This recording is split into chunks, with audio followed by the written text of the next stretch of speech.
En el post de hoy cuento lo que fue mi último día en Papúa. Todos los días que estuve allí estuve muy alerta, muy en tensión. No pude estar sola en ningún momento, siempre tenía que estar guiada o acompañada o orientada por alguien que me ayudase, aunque ya solo fuese con el idioma. Pero después de Wamena tuve que volver a cerca de la capital para pasar en una escala de 24 horas antes de irme de Papúa. Y allí sí que estuve sola por fin y sí decidí ejercer mi libertad de explorar por mi cuenta, algo que al principio me parecía imposible en Papúa. Este día era como mi forma de despedirme de ese sitio que yo sabía que era de lo más auténtico que iba a vivir en Indonesia, que me había fascinado, asustado y me había enamorado de Papúa, y me estaba pues un poco como despidiendo, ¿no? Ya por fin sola, y lo cuento ahora. Día 6, Sentani. Sentani para mí significaba dos cosas. Por una parte lo triste al ser la puerta de salida de una tierra que desde ya sé que será lo mejor que vea en este país, por cómo soy, por cómo siento. Y por otra siento la euforia de librarme al fin de las cadenas. No suelo estar cómoda en tours, pero en determinadas ocasiones, por pura supervivencia, no tengo más remedio. Si el grupo no existe y ese guía es solo para mí, es un agobio constante, tanta atención, el no poder abstraerme, el tener que estar siempre pendiente el uno del otro, agotador. Así que esa noche en Wamena, previa a mi salida de las montañas, sería nuestra despedida. Bob se irá en un vuelo antes que el mío, por lo que una vez me deja en el hotel nos despedimos. Me sorprende que tras la cena aparezca de nuevo para hablar un rato, aunque a mi juicio vino a demandar una propina merecida que no pagué por tener mis propios motivos. Nos volvemos a despedir. Al día siguiente coincidimos en el aeropuerto y el despedirnos de nuevo empieza a irritarme. Cuando mi avión despega de Wamena siento que soy libre al fin, pero nada más aterrizar despierta ese genio que llevo dormido cuando al conectar la señal recibo un mensaje de Bob: te espero en la cafetería, saliendo de la zona de llegadas a mano izquierda.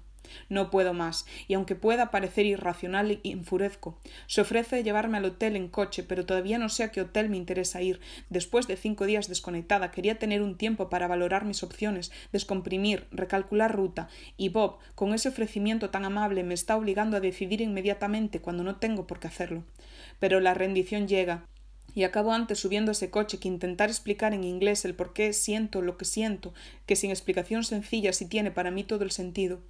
Subo al coche que me deja en el hotel, pero no hago el check-in. Agradezco que me trajera al hotel, pero voy a tomarme primero un café y cuando esté segura daré los siguientes pasos. Deseo no, necesito liberarme, obtener mi independencia, cometer mis propios errores y que no pongan sobre mí tanta atención. Quisiera poder ser invisible aunque fuesen unos pocos minutos. Así que marco distancia, quizás con demasiada rudeza, y Bob entiende que debo seguir mi propio camino, porque esa despedida sí fue la última. Llego a Sentani para ver cómo se reconstruye del desastre en esa urbe que no se sorprende al ver piel blanca. Y a pesar de lo amargo, supone para mí un respiro en el agotamiento, una calma en el ruido. Es frenética, impersonal y aunque aparentemente no tenga nada que ofrecer, me dio aire cuando eso era lo único que necesitaba después de haber aguantado la respiración durante tantos días.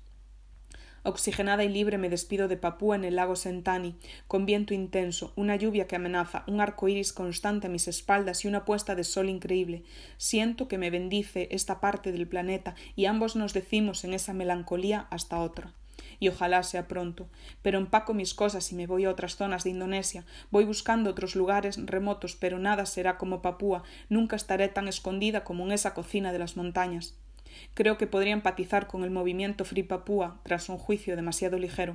Hablo de que los orígenes de Papúa son de África y no de Asia, con todo el choque que ello conlleva, no identificándose los unos con los otros.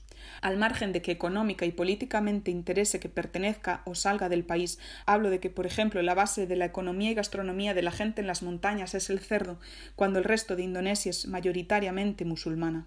Esa clase de distancia, por lo que entiendo que haya quien se sienta y con razón asfixiado y desplazado, pero también sé que es muy fácil pretender ser militante en la distancia. Otra cosa es serlo desde aquí. Aprendí mucho de represiones, de incomprensión, de no sentirse representado y también sobre pérdidas irrecuperables.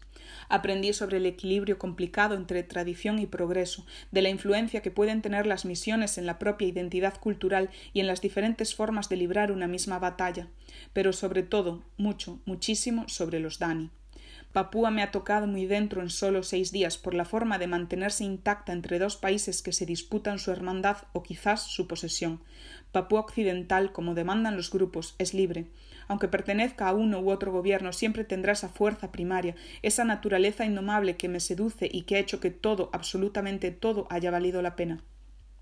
Y en ese atardecer me enamoro de Papúa, de este Hawái africano perdido en Asia, de este lugar extremo lleno de gente amable e intensa. Me sobrecoge su grandeza, su virginidad, su claro concepto de lo humilde y suficiente, y siento al irme esa sensación eufórica de haber sobrevivido a un sueño. Pues sí, me daba mucha pena ese día porque los orígenes de Papúa sí son de África. Entonces todo lo que yo conecto con África estaba allí, pero en Asia era muy extraño. Y sabía que era el lugar que más me iba a gustar, me iba a fascinar, pero sabía que no debía de estar allí más tiempo. Estuve solo 6 días por varios motivos. Uno de ellos es que es carísima, porque es tan remoto que todo es muy caro, y como no hay una gran infraestructura del turismo, hay muy pocos hoteles, los que hay marcan un precio elevadísimo. Y luego porque estaba en una zona tremendamente remota y el agotamiento de estar con esa tensión. Por ejemplo, yo sabía que en Papúa no podía permitirme tener un accidente, tener una enfermedad, no podía permitirme ese lujo, ¿no? Porque estaba muy lejos de todo y muy lejos de una asistencia médica de calidad. Entonces no podía mantener ese estado de tensión en mi cuerpo durante demasiados días, y ese es el motivo por el que, aunque me fascinaba, no podía quedarme mucho más tiempo en ese país por esos condicionantes. Entonces me da un poco de pena irme, pero me encantó vivir 6 días en la exótica parte de Indonesia, que es Papúa Occidental.